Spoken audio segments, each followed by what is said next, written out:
لا تنسى الاشتراك في القناة ومن ثم تفعيل الجرس، وأيضا ادعمنا باللايك.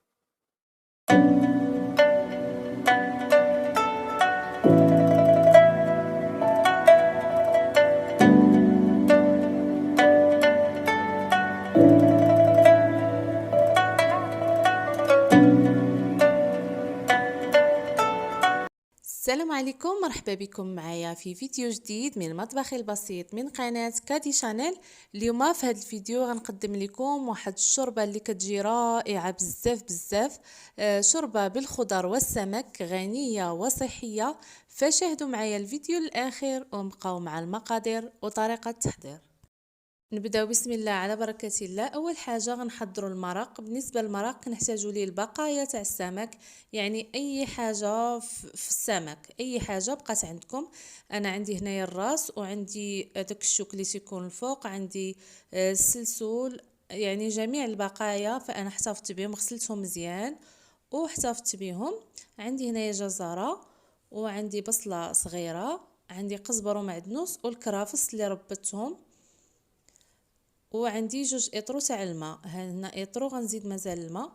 غناخد الكاسرونه اولا جميله، درت فيها جميع المكونات ودرت الماء، وغندير شويه تاع الابزار، الفلفل الاسود، وعندي الملحه، وشويه تاع زيت الزيتون، يعني معلقه كبيره تاع زيت الزيتون. وغنوضع الكل فوق النار حتى يغلاو مزيان، عاد باش نطفيو عليهم وندوزو باش نحضروا الشوربه تاعنا.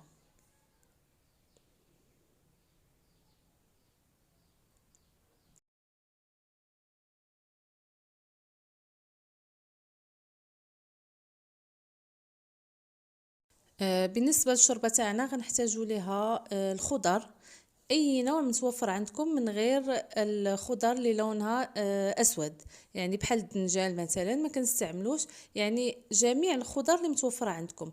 عندي هنايا بصله، وبالنسبه للتقطاع فانا غنقطعو عشوائي لانني مازال غنطحنو. الا كنتو باغين يبقاو يبانوا عندكم الخضر في الشوربه تاعكم، يعني ما غطحنوهمش، فتقطعوهم قطع صغيره متساويه. صافي غنبقى نقطع فيهم قطع عشوائيه. عندي هنايا الجزر، عندي الكورجيت، عندي بطاطا، عندي اللفت، عندي القرعه الحمراء مطيشه، وعندي قبطه اللي درت فيها القزبر ومعدنوس والكرافس. الا توفر عندكم البورو تستعملوا البورو، ما تستعملوش الكرافس. صافي غنقطع كل شيء.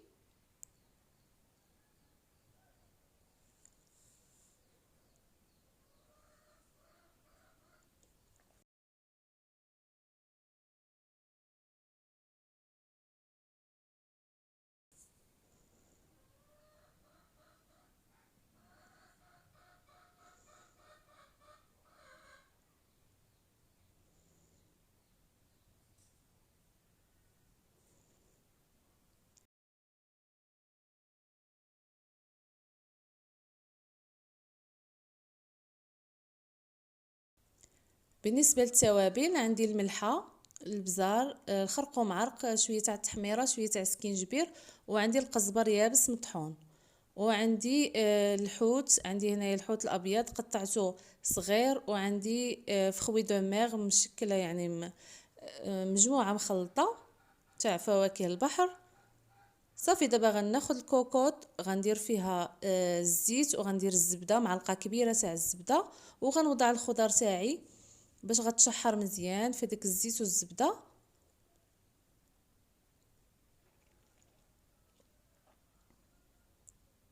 كنحركوها حتى كتذبال لينا الخضره، عاد باش نضيفو التوابل حتى تذبال وتشحر مزيان.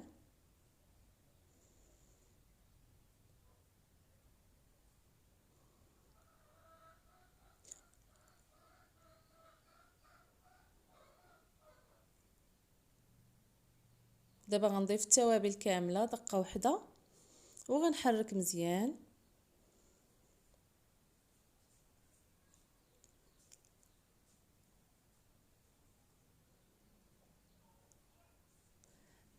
من بعد غنضيف ليها داك المرق اللي صايبنا في الاول، غنصفيها والمرق اللي حصلنا عليه كيكون غني بالسمك وكيضيف واحد اللذة للشوربه.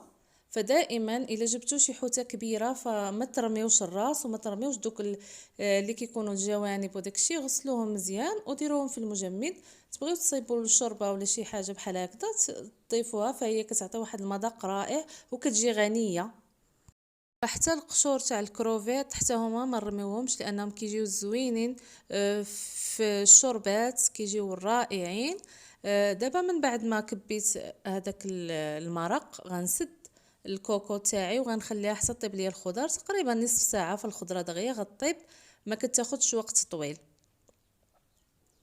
من بعد ما طابت ليا الخضره فكتجي على هذا الشكل. دابا غنخليها حتى تدفى ليا واحد شويه عاد باش غنطحنها في الطحان الكهربائي.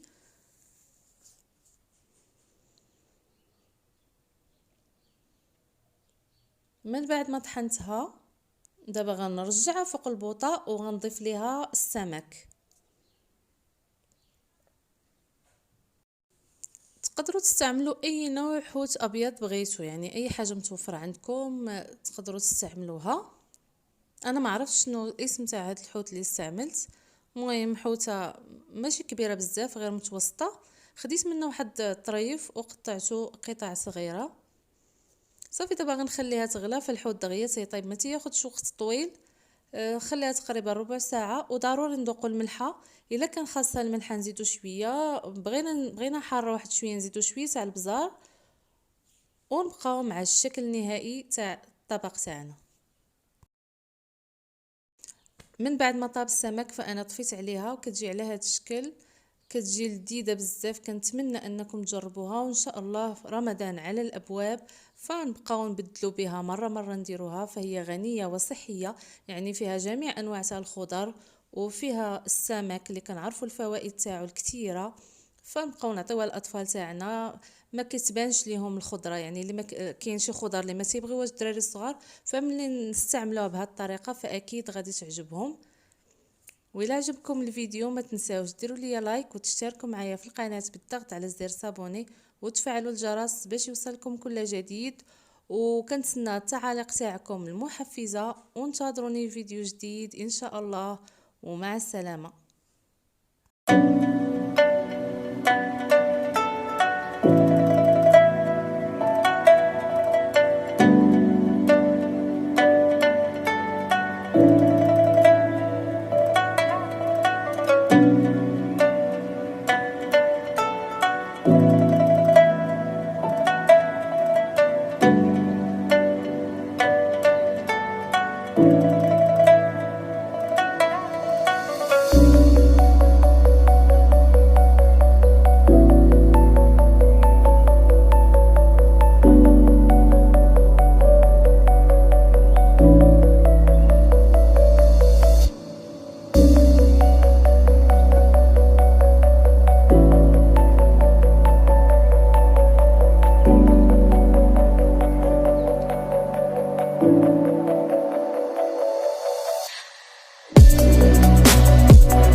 لا تنسى الاشتراك في القناة ومن ثم تفعيل الجرس، وأيضا ادعمنا باللايك.